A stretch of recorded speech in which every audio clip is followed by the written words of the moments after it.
नमस्कार, आर्य न्यूज देख रहे हैं आप। मैं हूं आपके साथ पल्लवी सिंह। भाजपा के राष्ट्रीय अध्यक्ष जेपी नड्डा ने विपक्ष पर जमकर हमला बोल दिया है।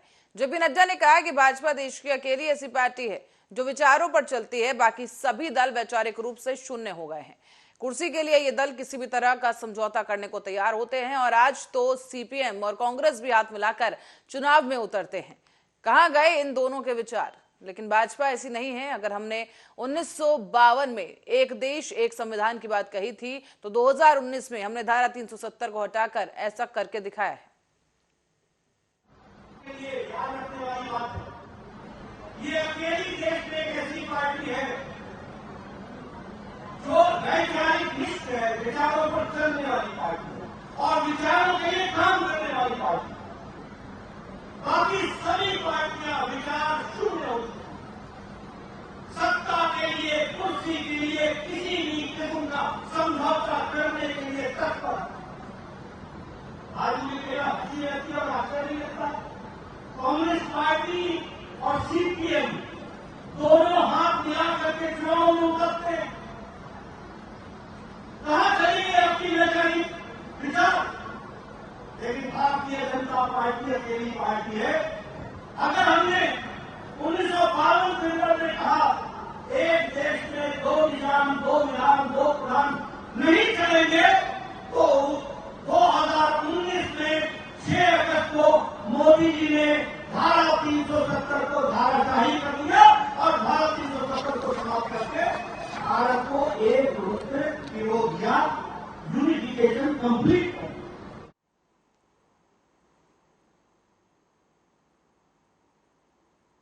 आगे बढ़ेंगे। केंद्रीय मंत्री अनुराग ठाकुर नूरपुर कांगड़ा हिमाचल प्रदेश पहुंचे, जहां दौरे पर वो हैं और इस दौरान ताबड़तोड़ रैलियां और सभाएं कर रहे हैं। यहाँ एक तरफ जनता के सामने मोदी सरकार के कार्यों को गिनाया जा रहा है और दूसरी ही तरफ विपक्ष और उनके कार्यकाल पर कटाक्ष भी जमकर किए जा रहे हैं। इसी कड़ी में अनुराग ठाकुर ने हाल ही में एक जनसभा में कांग्रेस के दावों पर सवाल उठा दिए हैं कि हिमाचल प्रदेश में आज से 6 महीने पहले कांग्रेस ने यह कहा था कि 2 रुपए किलो गोबर, 100 रुपए किलो दूध खरीदेंगे और 300 यूनिट बिजली मुफ्त देंगे और 1500 रुपए बहनों के खाते में आ जाएंगे। मेरी बहनों के खाते में क्या 1500 रुपए आ गए हैं? क्या 2 रुपए किलो गोबर खरीदा जा रहा है? अभी हम लोगों ने पूरा स्कूल घूमा। आज से 6 महीने पहले कांग्रेस ने कहा था आपसे 2 रुपए किलो गोबर खरीदेंगे, 100 रुपए किलो दूध खरीदेंगे, 300 यूनिट बिजली मुफ्त में देंगे, 1500 रुपए बहनों के खाते में आ जाएगा। मेरी बहनों के 1500 रुपए खाते में आ गया? वो आया कि नहीं आया? क्या 2 रुपए किलो गोबर खरीदा? क्या 100 रुपए किलो दूध खरीदा? क्या आपके बिजली के बिल माफ हो गए? अरे जब कांग्रेस ही आए तो गोबर बचा के रखो, फिर आपको पता है क्या करना है। आज से 6 महीने पहले कांग्रेस ने कहा था आपसे 2 रुपए किलो गोबर खरीदेंगे, 100 रुपए किलो दूध खरीदेंगे, 300 यूनिट। और दिल्ली की ओर रुख करेंगे, जहां मुख्यमंत्री अरविंद केजरीवाल अपनी सरकार के शिक्षा मॉडल का देश भर में प्रचार करते नजर आ रहे हैं। और आज सोमवार को भी मुख्यमंत्री केजरीवाल उत्तर नगर में कन्या वरिष्ठ माध्यमिक विद्यालय की नई बिल्डिंग का उद्घाटन करने पहुंचे। दिल्ली के लोगों को यह नई बिल्डिंग समर्पित की गई है और स्कूल का उद्घाटन करते हुए सीएम अरविंद केजरीवाल ने कहा है कि दिल्ली की शिक्षा क्रांति को हम रुकने नहीं देंगे। आज पश्चिमी दिल्ली के उत्तम नगर में नई स्कूल बिल्डिंग का उद्घाटन किया गया है और आने वाले दिनों में बाकी बिल्डिंगों का उद्घाटन भी जल्द किया जाएगा, जल्द उन्हें तैयार कराया जाएगा। अभी हम लोगों ने पूरा स्कूल घूमा, बहुत ही शानदार स्कूल बनाया गया है। सबसे पहले मैं पीडब्ल्यूडी के उन सभी इंजीनियर्स और अधिकारियों को बहुत बहुत बधाई देना चाहता हूं जिन्होंने इतना शानदार स्कूल बनाया। उस कॉन्ट्रैक्टर को बधाई देना चाहता हूं जिसने इतना शानदार स्कूल बनाया। और मैं देख रहा हूं कि स्कूल को बनाने वाले आर्किटेक्ट चौहान साहब बिल्कुल पीछे बैठे हुए हैं। आपको भी बहुत बहुत बधाई चौहान साहब, इतना अच्छा स्कूल और डिजाइन करने के लिए बच्चों के लिए। जैसा भी आतिशी जी ने बताया कि ये स्कूल 1985 में बना था। 1985 से अभी तक 37 साल हो गए। इन 37 सालों में इस पार्टी की सरकार भी आई और उस पार्टी की सरकार भी आई। लेकिन स्कूल किसी भी पार्टी के पॉलिटिक्स में अहमियत नहीं रखते थे।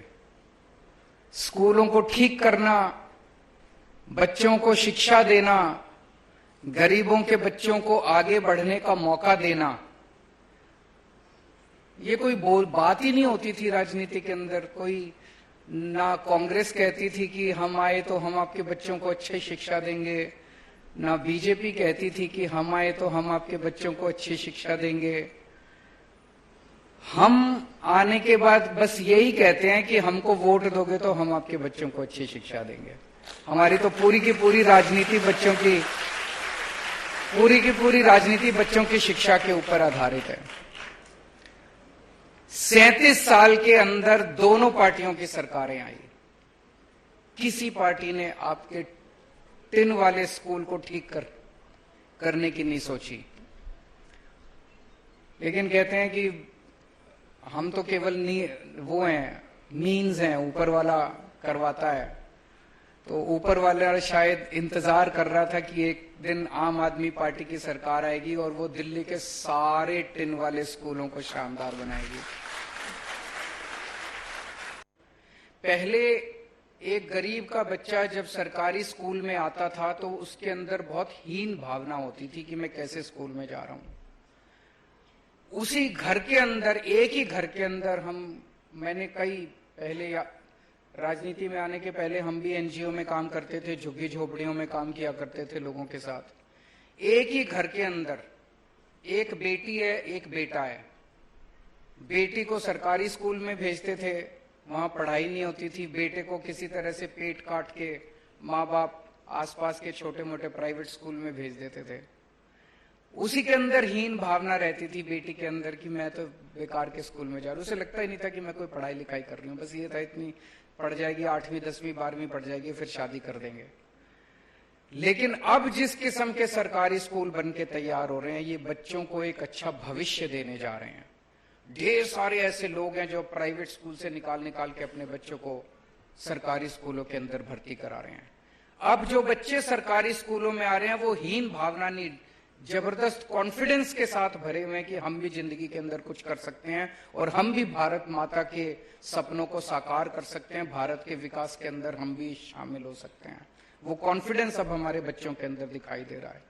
आज जितनी ये बच्चियां आई हुई हैं, इनके चेहरे के ऊपर जो खुशी और जो चमक दिखाई दे रही है, जो पेरेंट्स आए हुए हैं उन पेरेंट्स के अंदर भी ये कॉन्फिडेंस दिखाई दे रहा है कि हाँ, अब हमारा बच्चा परिवार के लिए, बड़ा होकर परिवार के लिए और समाज के लिए कुछ कर सकता है। पहले गरीब घर के अंदर माँ बाप यही सोचते थे पढ़ाई लिखाई तो होती नहीं है, स्कूल में भेज के क्या करेंगे, टाइम खराब करता है, इसको काम पे लगाओ, 2 पैसे कमा के तो लाएगा। अब वो खत्म हो गया है दिल्ली के अंदर। एक के बाद एक शानदार स्कूल पूरे दिल्ली के अंदर बन रहे हैं। कुछ बिल्डिंग रह गई अब, जो मैं एजुकेशन मिनिस्टर से भी कुछ दिन पहले डिस्कस कर रहा था कि कितनी और बिल्डिंग रह गई हैं। कुछ चंद बिल्डिंग रह गई हैं, बाकी। खबर अब अलीगढ़ से है, जहां थाना गांधी पार्क क्षेत्र के विकास नगर में पैसे के लेन देन के विवाद में आधा दर्जन दबंगों ने युवक के साथ मारपीट कर दी है। बाइक में आग लगा दी गई और इसका पूरा वीडियो सोशल मीडिया पर वायरल हो रहा है। पुलिस अब पीड़ित पक्ष की तहरीर पर रिपोर्ट दर्ज कर दबंगों की तलाश में जुट गई है। कोई बात नहीं, वो काम में मारो लोग। ऐसा मारो का मारो। हां कौन मारो तो नाम बता। नाम बता। लेवल हनी और 3 4 7 8 जने थे। ज्यादा लग जाओ। कोई बात। गांधी पार्क लोहनगर क्षेत्र से सूचना प्राप्त हुई कि 2 पक्षों में पैसे के लेन देन को लेकर विवाद हुआ और मारपीट हो गई। एक पक्ष की बाइक को भी क्षति पहुंचाई गई। पीड़ित पक्ष की तहरीर के आधार पर मुकदमा पंजीकृत कराया जा रहा है तथा वैधानिक कार्रवाई प्रचलित है और मौके पर शांति व्यवस्था कायम है। थाना गांधी पार्क लोहनगर क्षेत्र से सूचना। मिर्जापुर से महिला की पिटाई का एक मामला सामने आया है और इतना ही नहीं बल्कि महिला का यह भी आरोप है कि जब वो स्थानीय थाने में शिकायत करने गई तो उसकी शिकायत पर कोई कार्रवाई करने के बजाय उस पर शिकायत बदलने का दबाव बनाया गया। ये पूरा मामला है देहात कोतवाली के बदौली कला गांव का, जहां पर एक घर का गेट लगवा रही महिला को 2 लोगों ने जमकर पीटा।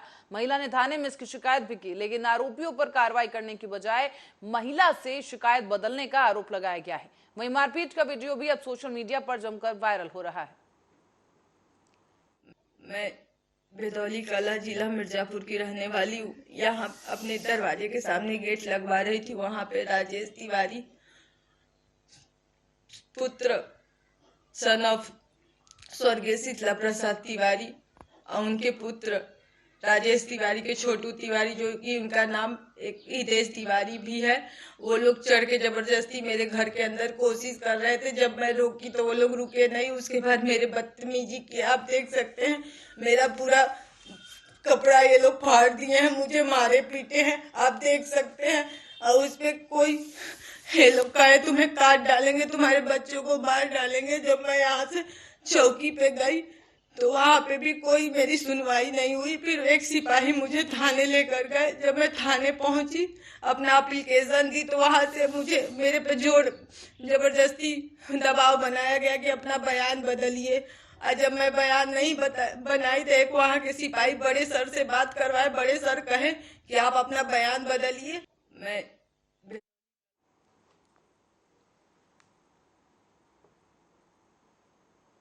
और अलीगढ़ के थाना कुआरसी क्षेत्र में कमिश्नरी के बराबर में नवनिर्मित डीआईजी कार्यालय का आगरा जोन के एडीजी राजीव कृष्ण ने विधिवत उद्घाटन कर दिया है। पुलिस विभाग के कार्यालय और आवासीय भवन बड़े पैमाने पर निर्मित किए गए हैं, पर कांस्टेबल और हेड कांस्टेबल के लिए नए डिजाइन के बैरक, टाइप 1, टाइप 2 के क्वार्टर भी तैयार कर दिए गए हैं। शासन के द्वारा भवन निर्माण के लिए काफी बजट उपलब्ध कराया गया था, जिस पर कार्रवाई हुई और इस तरीके से निर्माण किए जा रहे हैं। इसी के चलते लगातार भवनों का निर्माण और उद्घाटन हो रहा है। कचहरी में सुरक्षा एक सतत चलने वाली प्रक्रिया है और कचहरी में या किसी भी जगह पर, किसी भी बिल्डिंग में एक्सेस कंट्रोल उस सुरक्षा का बहुत महत्वपूर्ण आयाम और मानक है। अभी हाल में पुलिस महानिदेशक उत्तर प्रदेश साहब ने भी एक वीसी की थी और वरिष्ठ अधिकारियों को निर्देश भी दिए गए थे। और मैं समझता हूं कि अलीगढ़ जनपद में भी यहाँ पर बार काउंसिल के, बार एसोसिएशन के साथ में यहाँ के जो जनपद में माननीय जिला न्यायाधीश साहब हैं और बाकी जो वरिष्ठ अधिकारी हैं, डीएम साहब हैं, उनके साथ बैठ करके एक्सेस कंट्रोल पर कैसे प्रभावी उसका इम्प्लीमेंटेशन किया जाए, जिससे कि कोई भी आदमी हथियार लेकर अंदर न जा सके, नंबर 1, कोई गलत आदमी अंदर न जा सके, और जो हमारी व्यवस्था है उसमें किसी प्रकार का कोई कमी ना हो। तो इसके पूरे अभी हाल में कप्तान साहब ने मीटिंग भी की है और जो न्यायालय की सुरक्षा है ये हमारा एक बहुत महत्वपूर्ण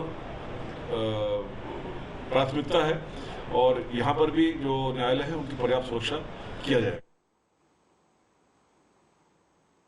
और राजनीति की चर्चा और मोदी योगी की बहस से नाराज ड्राइवर ने बोलेरो गाड़ी से कुचलकर एक अधेड़ शख्स की हत्या कर दी है और मौके से ये ड्राइवर फरार हो गया है।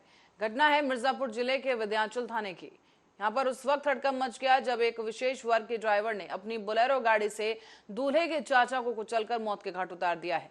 उसके बाद ये ड्राइवर फरार हुआ। मिली जानकारी के मुताबिक शादी समारोह से बोलेरो गाड़ी में 5 लोग बैठकर वापस लौट रहे थे। इस दौरान राजनीति को लेकर प्रधानमंत्री मोदी और मुख्यमंत्री योगी आदित्यनाथ को लेकर चर्चा की गई। इसमें विशेष वर्ग का एक ड्राइवर भी शामिल हुआ और कुछ हॉट टॉक हुई, विवाद हुआ, जिसके बाद बोलेरो में बैठे 4 लोग अपनी घर आने पर उतर गए। तो वहीं कुछ दूर जाने के बाद ड्राइवर ने दूल्हे के चाचा को जबरन गाड़ी से उतारा और जाने को कहा।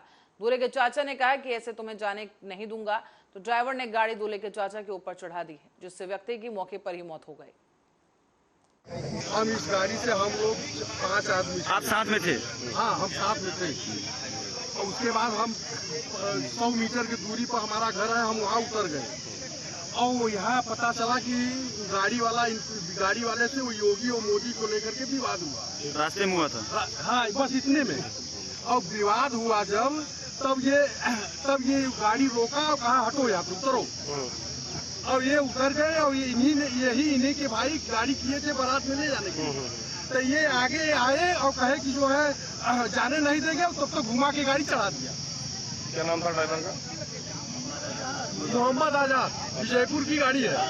मतलब इन्होंने खुद बुकिंग किया था गाड़ी बारात में ले जाने की। हाँ भाई, और उन्हीं से इतना दिखा। हाँ, ये बुकिंग है, उनके बड़े भाई है। क्या मानते हैं? ये महोखर गाँव है, विंध्याचल थाना क्षेत्र के अंतर्गत, जिसके सामने एक व्यक्ति जिनका नाम राजेश सर दुबे था, जो बोलेरो से उतरे थे और उसी बोलेरो का चालक ने उनका दुर्घटना कर जानबूझकर उसकी हत्या की गई है।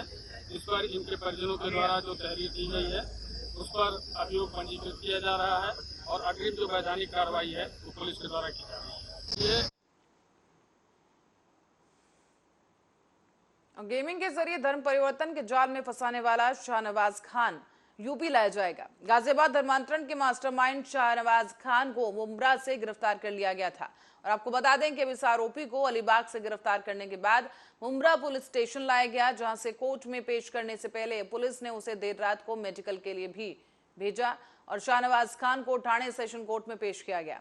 कोर्ट ने उसे अब ट्रांजिट रिमांड पर उत्तर प्रदेश ले जाने की मंजूरी दे दी है। तो वहीं गेमिंग धर्मांतरण मामले में अलीबाग से गिरफ्तार किए गए आरोपी शाहनवाज को सीसीटीवी फुटेज भी उसका सामने आ चुका है। तस्वीरों में आरोपी अलीबाग के एक कॉटेज में जाता हुआ नजर आता है। यहां पर बताया गया है कि आरोपी की गिरफ्तारी महाराष्ट्र पुलिस के द्वारा की गई है, लेकिन अब उसे रिमांड पर यूपी लाया जाएगा।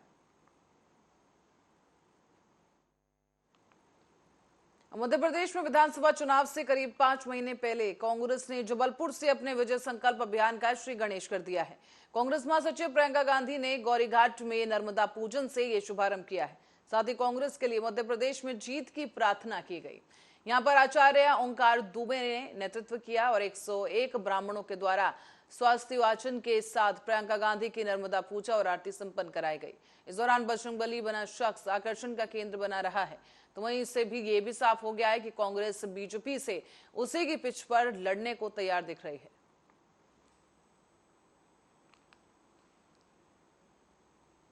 एनसीपी की कार्यकारी अध्यक्ष सुप्रिया सुले ने अजीत पवार को लेकर चल रही अफवाहों को खारिज कर दिया है। उन्होंने उन मीडिया रिपोर्ट्स का भी खंडन कर दिया है जिसमें दावा किया गया था कि अजीत पवार पार्टी में प्रमुख स्थान नहीं मिलने से नाखुश हैं। सुप्रिया सुले ने महाराष्ट्र में अजीत पवार के लिए बड़ी भूमिका का भी जिक्र कर दिया है। उन्होंने कहा और संकेत दिए हैं कि अगर महाविकास अघाड़ी को सबसे अधिक सीटें मिली तो उनके जो चेहरे भाई और महाराष्ट्र के विपक्ष के नेता राज्य के अगले मुख्यमंत्री हो सकते हैं। My father. I can't go away from nepotism because I'm born in a family which is a political party and I'm very proud to be Pratibha and Sharad Pawar's daughter. Why should I run away? I've even said it in parliament. And nepotism, which party doesn't have nepotism? I'll show you 50 examples of everybody who's talking about nepotism. So why can't we talk about performance when we talk about nepotism? Why don't you go for data? Look at my parliamentary performance. The parliament data, now parliament is not run by my father or my uncle or my mother, but that performance of parliament Lok Sabha data shows that I'm on top of the chart. Now there is no nepotism, that's on merit.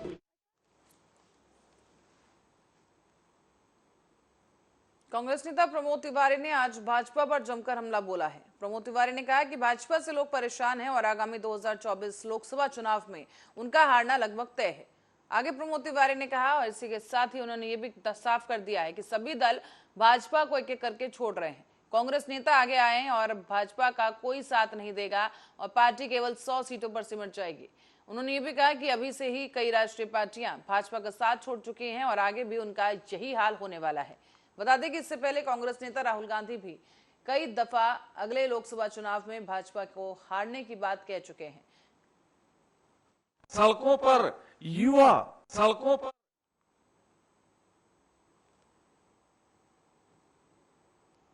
Gandhi मैदान में चंद्रनाहू कर्मी समाज का वार्षिक अधिवेशन जारी है।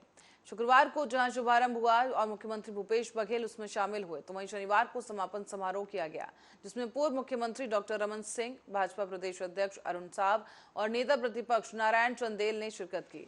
अपने 15 साल के कामों को गिनाते हुए रमन सिंह ने मौजूदा भूपेश बघेल सरकार पर तंज कस दिया है। इतना ही नहीं बल्कि फिल्मी स्टाइल में रमन सिंह ने सूबे की सत्ता में बदलाव को लेकर भी इशारा किया। प्रकार की जांच कमेटी बनाते हैं और जांच कमेटी का आज तक कौन सा रिपोर्ट आया, सिर्फ और सिर्फ बोगस काम। मौसम बदल रहा है, अभी आपने कुछ देर पहले मौसम बदलने वाला है, सीट बेल्ट बांध कर रखिए। इस बार डॉक्टर रमन कह रहे हैं कांग्रेस